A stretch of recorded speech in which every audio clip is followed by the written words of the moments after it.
for every player before they actually do it. Yeah, before Giannis won it last year. Yeah.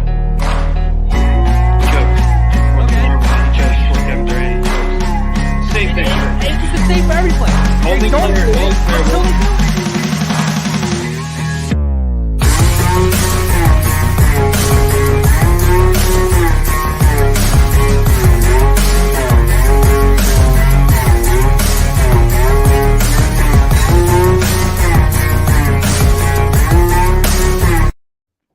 What is going on, everybody? Welcome back to the Phaithful Phanatics show. As always, we are streaming to you guys live on DSM Media through our Twitch, Twitter, YouTube, and Facebook page. So if you're new to the channel, head on over to @DSM_media on Twitter. It'll take you to the link tree in our bio that will take you to every social media platform we are available on. Head on over to our YouTube, Facebook, or Twitch accounts if you would like to comment and be interactive throughout today's show.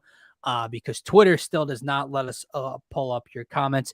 Today, I'm joined by all three thirds of the hosts here. My guys, Katahat and Matt McGinty. Check them out on Twitter @Matt_McGinty and @Katahat79. You check me out on Twitter as well @DylanJD98. Fellas, is this going to be an exciting show? Maybe. This is new territory in the last month or so. We've had a Sixers collapse and getting bounced from the playoffs. We've had the Phillies meltdown. We've had the Flyers just be abysmal. Gint didn't have to watch any puck this year. He's pretty happy about that. And then we still have a little bit to go before we can really dive into the Eagles. But the Flames just may be back. So that's what we're going to get into today. And then at the end of the show, we have something a little fun planned again. Kata came up with the idea to talk about our favorite non-stars in Philly sports history. So if you guys want to join the conversation, like I said, head on over to our Twitch, YouTube, or Facebook channels and drop your favorite Philly non-star athletes of all time. But fellas, the Fightins are now 5-0 in their last 5 games and 4-0 in the Rob Thompson era post Joe Girardi. Guys, let's start there. We said change needed to be made. I can't speak today. But I don't think any of us thought it was going to happen. I know the last time Kata and I spoke with Cole, we all wanted Joe gone. We didn't think Joe would be gone. They listened to us. Yeah, I think the very next morning he was canned. Yeah. So again, we'll get you in here on this because you haven't been with us in a little over a week. Is it that simple? Like we all said, even if nothing changes with Joe Girardi being canned, just the fact that you're holding them accountable, the fact that it can jumpstart a team or give life to a team that desperately needs some energy. Is it really that simple, or is Rob Thompson some genius general manager that we had no idea existed? I mean, obviously it's small sample size, 4 games with him, but it clearly, or maybe not even clearly, but he was a problem. I think we can all attest to the fact that he was a problem. And we might be in like this little honeymoon phase where things are just kind of clicking at the right time. Also, they played the Angels, who were on like a 12-game skid, and just fired their manager right after. So that might help. But the schedule coming up also after this Brewers series is not very good. So who knows where this can lead. Maybe this gets some confidence in the ball club. But I don't think this fixes everything. I think we can all agree to that. But sometimes problems might be bigger than you think. And maybe it really can turn something around because, man, this team was subpar, to say the least, for Joe Girardi. They're just full of life, it seems like, at the moment. And Kata, the last time we spoke before the Girardi firing, it wasn't just that. We talked about how this team had no idea how to win a ball game, how to close out a ball game. And we saw all the slow starts and we saw all the poor finishes and blowing games late in the 7th, 8th, and 9th innings. Something we saw over this weekend. Like, dude, listen, I know it's a small sample size, and I know they're still almost 4 games out of a freaking wild card, and they're double-digit games out of the division. So I don't know why I'm so pumped up, but the way this weekend played out, not just the 2 blowouts, but that Sunday game was maybe the most hectic, fun, energetic Phillies atmosphere in a long time with the finish to that one. And then you see what they come out. They have a day off, and you're like, oh, boy, this could kill the momentum. They got to go on the road against a very good Brewers team. And they come out, and the young guys do that against Josh Hader. 18 for 18 this year. And Alec Boehm and Matt freaking Vierling take them deep. Matty V. Matty V takes them deep to win the ball game against the Brewers. So what has changed in your eyes outside of just the Girardi firing? It's a confidence thing. Like, Rob Thompson obviously gives these guys some confidence. Guys like Stott, Vierling, Bohm, you could see the body language out there with Girardi. They just looked like they didn't want to play. They had no confidence in themselves at all. Thompson comes in here, tells them, "Hey, do what you can do." Stott all of a sudden hits 2 home runs in the weekend. Vierling wins a game for him. Bohm is hitting on all cylinders again. Like, and even Moniak's stats aren't great, but he's doing little things that are really helping the team big time. So these young guys are very crucial to this team, and if they can have some confidence, this might wind up being something special. And I don't think they're going to make the playoffs this year, but who knows? They catch fire like this for a month at a time, they're right back into it. I think that's one thing we have to take into account, right? And this is my main thing. You talk about giving them confidence, like let the young guys play. It's like it is really that simple. Like I know we say that often. It's like, oh no, duh. It is that simple, and you're kind of seeing it pay dividends so early. Very small sample size. You're right, but also I can't stand the fun police that are all over social media and they sweep the Angels. And I know the Angels are on a tremendous, huge losing streak and they just fired their manager as well. But if they lost the 3 games, would the world still be crashing down? Like they won 3 games, so it's no big deal. If they lost all 3 games, the world would be crashing down and the Phillies are the worst team in baseball, right? So the fun police really bothered me with this team. They are on a 5-game winning streak. With the schedule coming up, you just have to hope that they can take one of the next 2 against the Brewers, win this series, and then, take advantage of that weekend schedule. But we do have to take into account how early it is. Like, I know they dug themselves into a massive hole. And no, this is not me after 5 games and a new manager saying they're going to win the division. I do think it's reasonable to think they can compete for the wild card. Okay. So we got so down and out because of how this team looked and how lifeless they were and how many drastic and crazy endings they had been having under Joe Girardi. And we forgot it's like June 1st. Like there's a long time to go for this season, fellas. There's almost 4 months of baseball left to play. So if they can keep up this energy, we'll see where it takes them. God, what's happening? Are you high? I'm not high. This is fun shit.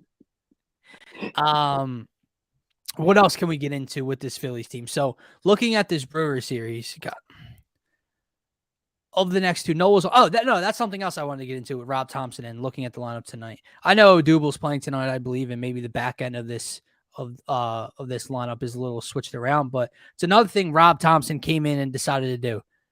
Schwartz, you're back leading off consistently, day in and day out. Reese is in the 2-hole, Bryce, Castellanos, JT. Consistent lineup. Bullpen pieces being used in the correct places. Holy hell, he let Ranger Suarez throw 7 innings last night. If that was Joe, Rangers pulled in the 5th. So what about is that really all it is? Is it just confidence? Is it being able to play day in and day out in a position before you even show up at the ballpark? Like it's crazy. I think it's more of a just not overthinking things and just putting a lineup card that makes sense, which is half the battle when you're quote unquote an interim manager. So I think that definitely plays a huge role into it. But this just reminds me of the first week of the season every year for the Phillies. And I know it's basically the same amount of games, like this hype and excitement that we're getting. And then I feel like here comes Miami in a week, and it's going to go right back to the normal, wow, this team sucks. But maybe not. Maybe I'm wrong. I look at this upcoming schedule, man, and I just don't see how. And listen, I know 7 days ago, I'd be sitting here saying, well, the Phillies aren't a good team right now. So how can we say a bad team can easily beat another bad team? That momentum has switched around. And when you have guys like Bryce Harper, who not only is he tearing the cover off the baseball, genuinely looks like he's having fun again, like he sees something in this team again. When you see Schwarber, when you see these leaders start to step up as well as the young kids, that's the mesh we were missing before, right? Like you would have two guys be hot and the rest of the team would be down, and you'd have the young guys not figuring it out. It's like all of a sudden, 3 of the 4 young guys are putting it together. Harper's hot. Castellanos is heating up. Schwarber's heating up a little bit. And it's like, okay, it's like the perfect storm right now. And then the pitching hasn't been all that bad. So I look at this upcoming schedule and I say, yes, now the Phillies should win the series versus the Diamondbacks, if not sweep them. The Phillies should, I know it's the Marlins, should win the series at home against the Marlins. And then they have what, 5 against the Nationals?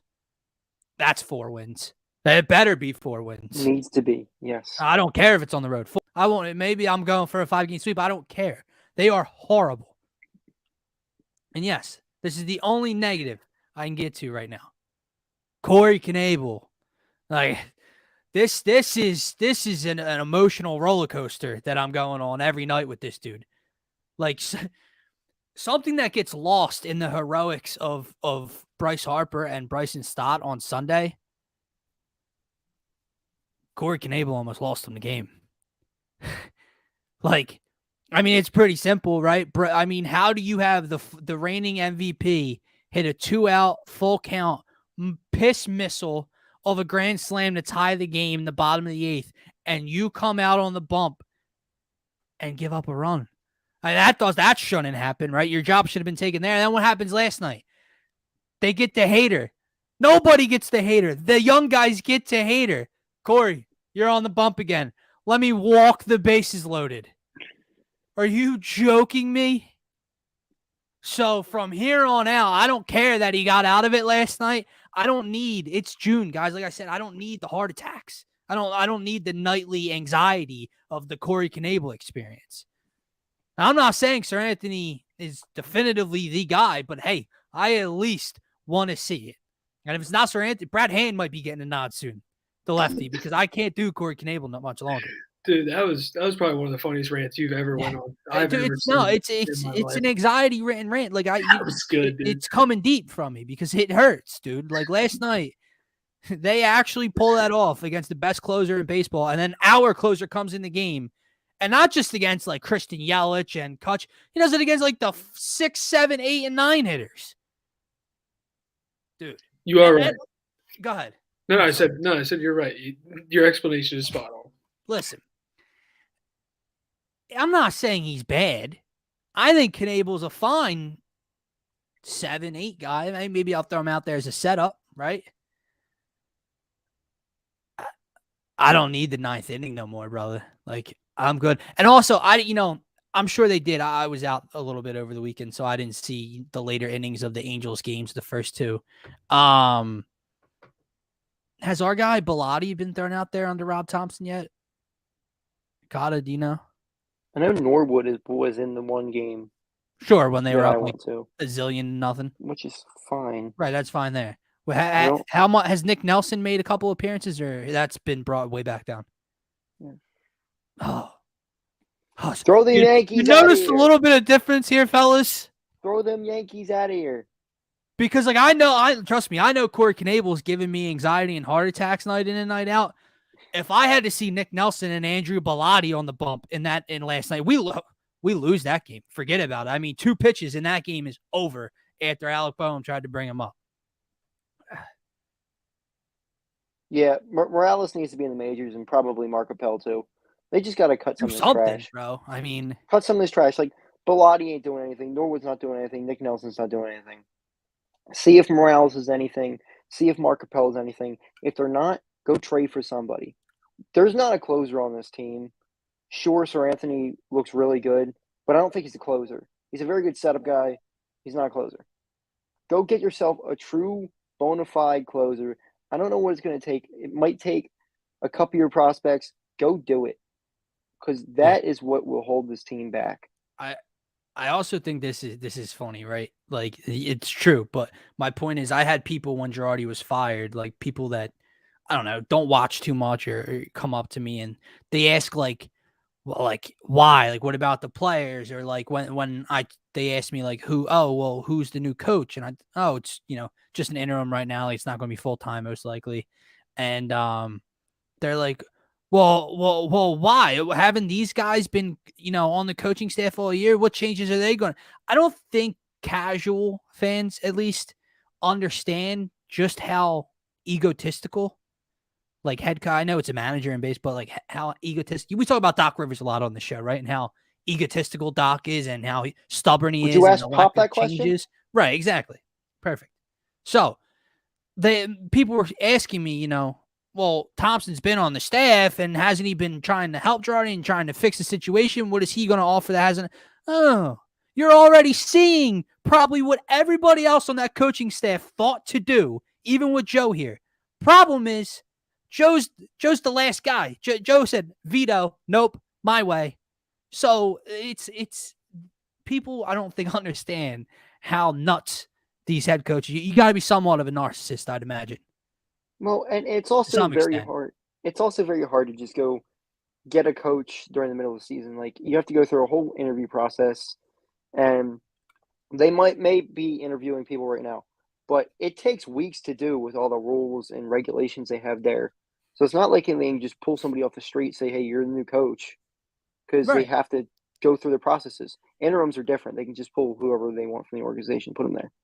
And with interims, a lot of interims, even in like a city like Philadelphia, will just do what the fan base is pleading for them to do. Yeah. Just to maybe one, save their job, to keep them around in the organization, especially if they catch fire, like we're talking about with these subpar teams that are about to play in the next couple of weeks. They get a couple wins, next thing you know, he's here for the rest of the season. So we'll see.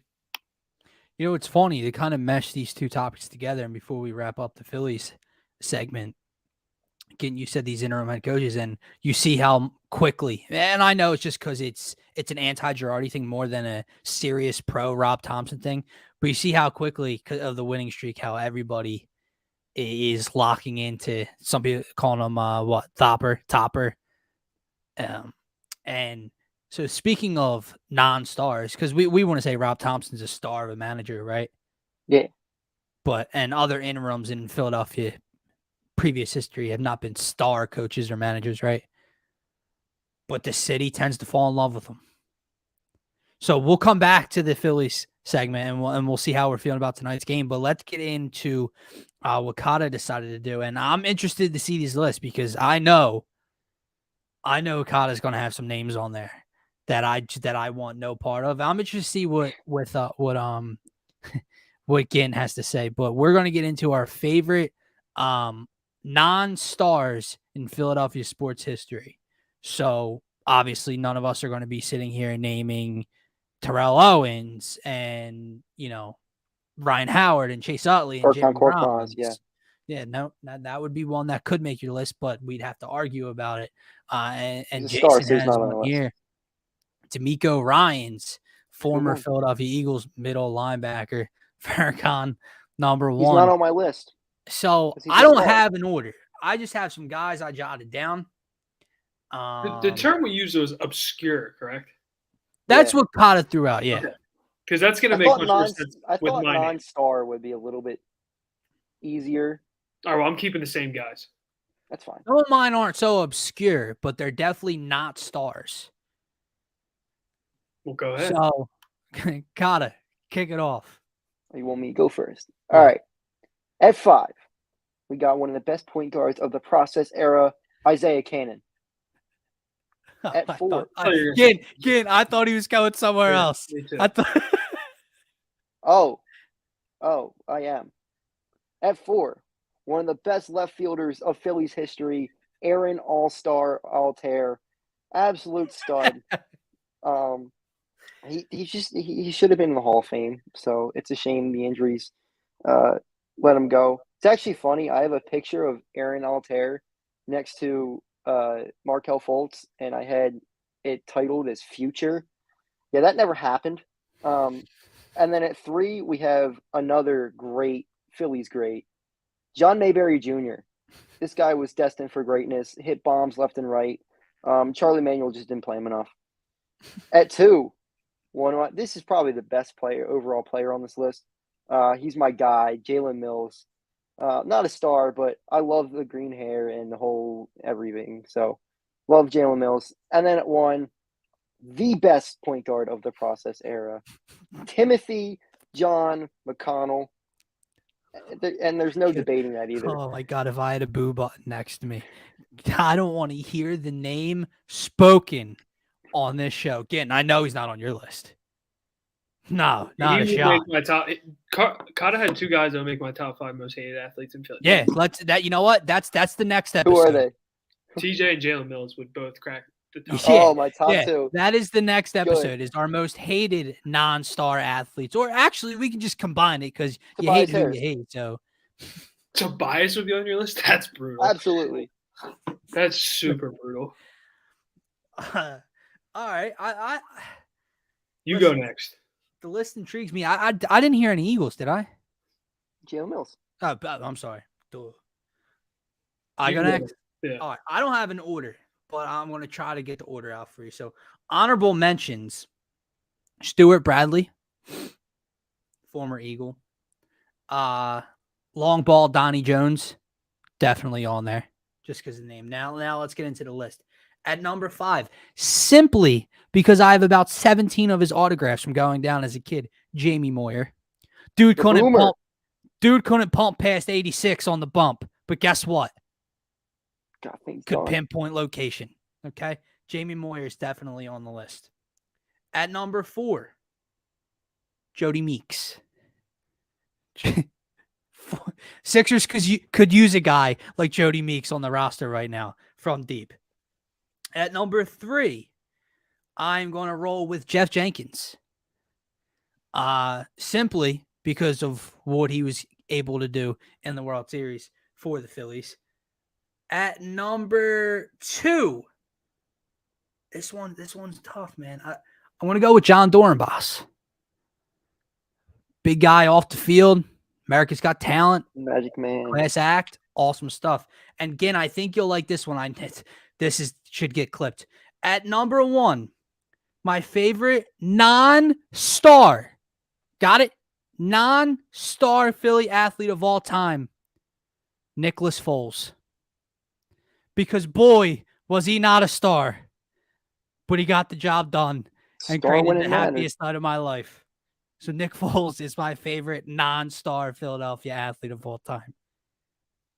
Also, Sammy Dallenberg is an honorable mention. All right. That's a decent list. So I have. Oh, it's a competition now.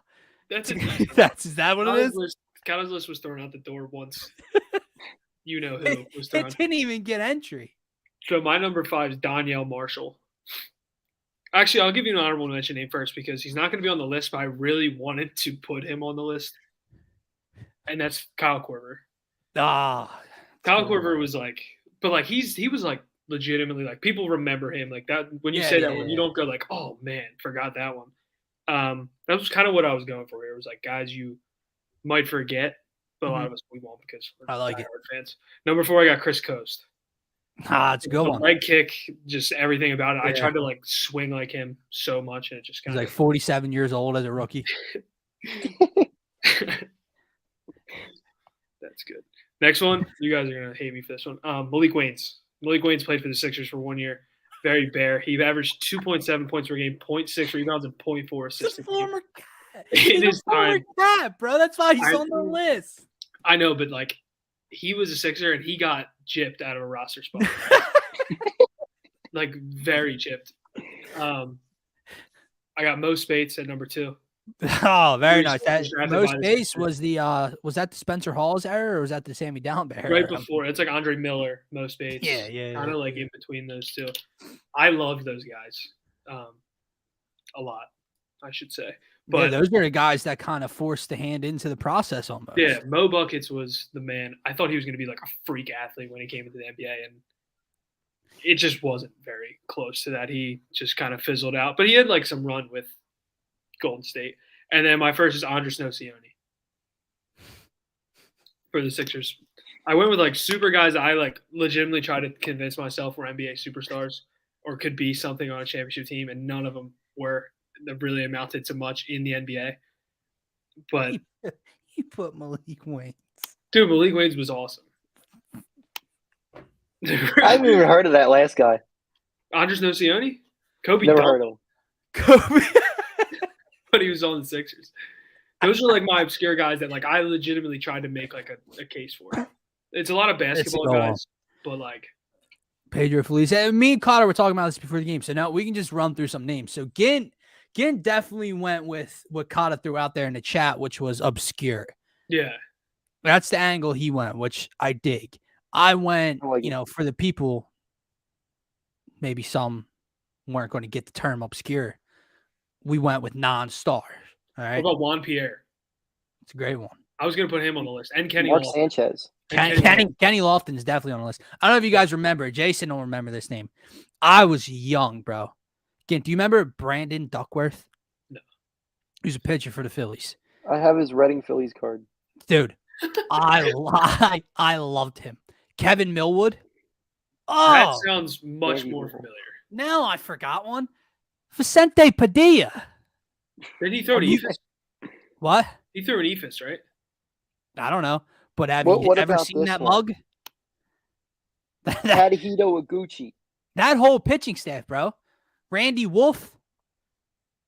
Brett Myers, I mean, not a star, but here he was big time here. He So was I didn't want to obscure. throw him here. Who else? Do you guys Plas- follow that? Do you guys follow that Placido Twitter account? Blanco? Placido Blanco, he had 2 stints, right? Yeah. Do you guys follow the Twitter account with the Okay. random Philly athletes? That one, I hate that Twitter account. It has way too many like great names on there, like Tony Broden. Tony Broden's not random. I love him, man. Again, you know what's funny about this side conversation is, I believe it's you, Gint. Yeah. So Gint loves these guys, but Gint hated the process. Like KJ McDaniel's another name, like Yeah. guy that was super good, that played super hard. It's not that I hate. He's gone. Rest in peace. Guarantee his laptop died or something. He'll pop back in a second. Mid thought he's out of there. This name sounds familiar. I don't know from what. What's going on? I just kicked the cord of my PC by accident and it just unplugged. That was brutal. But where I was going with that was I didn't hate the process, or I hated the process, like how they lost and everything. But the guys in it were like college basketball guys that like worked really hard to get to the NBA. So it was exciting to see. Yeah. Besides like TJ McConnell and the guys that have kind of weeded their way into the NBA and act like they're NBA players. Like TJ McConnell is legit an NBA Burton, player. like all those guys. But yeah, so those guys. I'm surprised Rocco wasn't on your list, Gint. Rocco would also be in the list of TJ McConnell, Jalen Mills, Rocco. Rocco is the worst player in Philly sports history. Yeah, I agree. And he got a bag, bro. He went and got Don't himself deserve a bag. Doesn't deserve it. Which team do you think has the most? Like, Gint, you went full Sixers, but to me, like, I remember Phillies much more vividly and have a bunch of non-star guys. I think it has to be the Sixers, especially as of recently, because they just loaded up on so many picks and they had so many guys come in and out. Like you're not even like a 20th of the list of the people we've named. Like there's so many more, like Hollis Thompson, and you can just keep going on and on and on. Like, would Marco Bellinelli be allowed on this like list? he could be on that list. Scotty Wilbekin can be on that list. Like there's so many guys the Sixers just funneled through their system. Henry Sims, like Yeah. that one gets obviously, and you notice basketball players more because there's only 5 guys on the court at a time. Willie Cauley-Stein. It's so noticeable. Like if you see a guy playing on special teams for the Eagles, you're not going to be like, "Oh, holy smokes, what a guy!"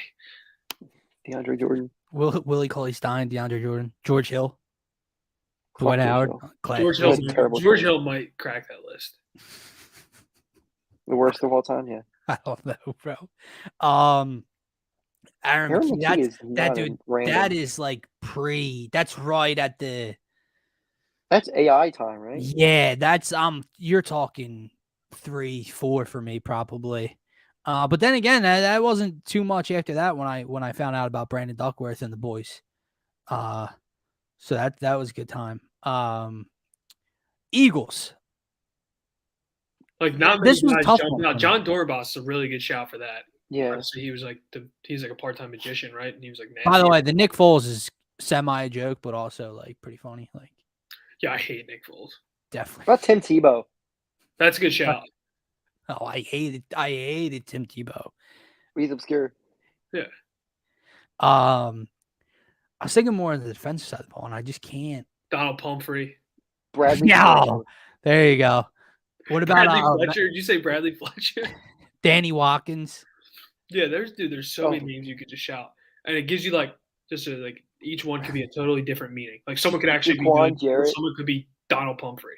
McDougal? What was that dude's name? Colin Jenkins. Jerome McDougal. No, who was the Seattle corner we traded for? Myron Maxwell. Yeah, that's definitely on the hated list, bro. Yeah, Kiko. Definitely. Kiko Alonso, Leonard Weaver. Leonard Weaver's someone had just posted a video about Leonard Weaver breaking off a huge run the other day. Correll Buckholder. Yeah, that's a big time name. Yeah. I'm trying to think who else, but who's the guy?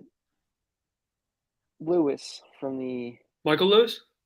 No, what's his Chad name? Lewis? No, there was a guy who wound up being a really good running back for the Patriots. There was an Eagle. Dion Lewis. Yeah, that's it. Yeah, we've had a bunch of those. Don't worry. We've had a bunch of everywhere they go guys that were practice squad guys and then just see you. No, Jesus. No, we thought we got his brother for a second. Oh, speaking of brother, Casey Matthews. I hated him. I hated him. I hate him almost as much as I hate Nate Jerry. DeMarco Murray. DeMarco Murray, yeah. All right, guys. I did DeMarco Murray Eagles jersey. Yeah, I need a Frank Gore Eagles jersey. Let's wrap it up with our predictions for tonight's game. Kata, we got the lineup out, right? Yeah. I don't know, do we? Yeah, we do. All right, so we got Schwarber, Hoskins, Harper, Castellanos, Real Muto. That's been the same. Didi at 6, Boehm at 7, Odubel in center field. Boo. Hank Basket, hell of a name. I forgot about Hank. First of all, I'm pretty sure Hank was married to a supermodel, and dude had a mitt on him again. And Bryson Stott at second base for the Fights tonight, going up against who they gonna? Oh, Adrian Hauser, Aaron Nola. Nola's been solid on the bump as of late, guys. So Kata, what is your thought on tonight's game? And then if I go to tomorrow, they're going against Corbin Burns with Zach Eflin on the mound tomorrow. So, like we said, we really kind of need them to get 2 of 3. Like last night was a huge momentum swing win late in the game on the road, but we need them to at least win the series and take 2 of 3 into the easy stretch that's coming up. So what's your thought process on tonight's game, and how important maybe is it to win tonight against Hauser before you get to Burns with Eflin on the mound tomorrow? Yeah, well, you're not beating Burns tomorrow. Like it's not happening. So if they want to win the series, they got to win tonight. And Odubel being back in center field isn't good. So Matt Vierling won the fucking game for you last night, and you're like, no, let me sit him and not play him. Come on. Yeah, that part's a little mind-boggling to me. Like, he didn't just come in and like do something well. Like he hit a bomb off the best closer in the game to win you the game in the 9th inning. Like, probably would have gotten the lineup if I were the skipper. Again, what's your thoughts on tonight? And like I asked Kata, is this game the one that's more in reach? I would say. Yeah, I think you have to. Obviously, riding a momentum, but I do think they're going to lose the next 2. I think things have been going too well. And that Negadelphia attitude coming out. It's not even Negadelphia. It's just life. As being I guess it kind of is Negadelphia, but it's life. That is literally what Negadelphia is. It's just life as a Philly sports fan. It doesn't go this well for this long. They probably get no hit tonight and tomorrow. Tomorrow, maybe. Tonight, they're going to get a hit. Tell you one positive. And now it's not Joe anymore, so I don't know about his 3-day rule and what's going on. But Corey's most likely not pitching tonight. Dude, like 30-some last night. Blew the game on Sunday. It's time for Nick Nelson then. I'm good. I think it's Sir Anthony. And another thing that I find interesting is like the broadcast like almost highlighted Sir Anthony sitting in the bullpen last night when Knebel walked his umpteenth batter of the season. So I feel like it's kind of picking up steam, not just within the fan base or social media, I think a lot of people are thinking, okay, this project's not working out with Corey Knebel. This guy's been your best arm out of the bullpen all season long. So why not kind of go to it and see if it at least works? I mean, I agree with you, Connor. Like, I don't know. No one knows if it's going to work out. And I think he more is a 7th or 8th inning setup guy, but he's probably your better option of a closer as of right now with what you have to work with. So we'll see. Predictions. Ginn said they're losing tonight. Kata, what do you got? I think they're losing too. I mean, they're too hot right now for their own good. What, guys, what is the freaking name of the show? Negative Phanatic. we were faithful up until we're last faithful week. And we're fanatics, and we got 2 losses on a 5-game winning streak. Now, this isn't me picking the Eagles to beat the Tampa Bay Buccaneers and the GOAT on the road in a playoff game. That was a faithful fanatic-esque, stupid, dumb pick, right? But I don't see this as emotion. I don't see this as, raw emotion. They're hot. They got to keep rolling. No, I think the leaders and the young kids and the veterans have found a way to mesh at the right time. Kyle Schwarber walked twice last night and hit one to the freaking wall opposite field. And Yelich made a hell of a grab. I think he's starting to heat up a bit. He's getting on base as your leadoff guy. Reese is heating up a bit and hits very well in Milwaukee. JT's better at the plate. Bryce is red hot. Bryson Stott's got more confidence. Alec Boehm has confidence again. I think this team from 1 through 9 is rolling right now. And I think that Aaron Nola has been pitching very well. Hopefully he can give you 7 or so tonight. And no Corey Knebel. That's the cherry on top. I'll go Phillies win. Now, I do agree. I think they probably lose tomorrow during the day, whatever. But I think they at least take 2 of 3 in Milwaukee.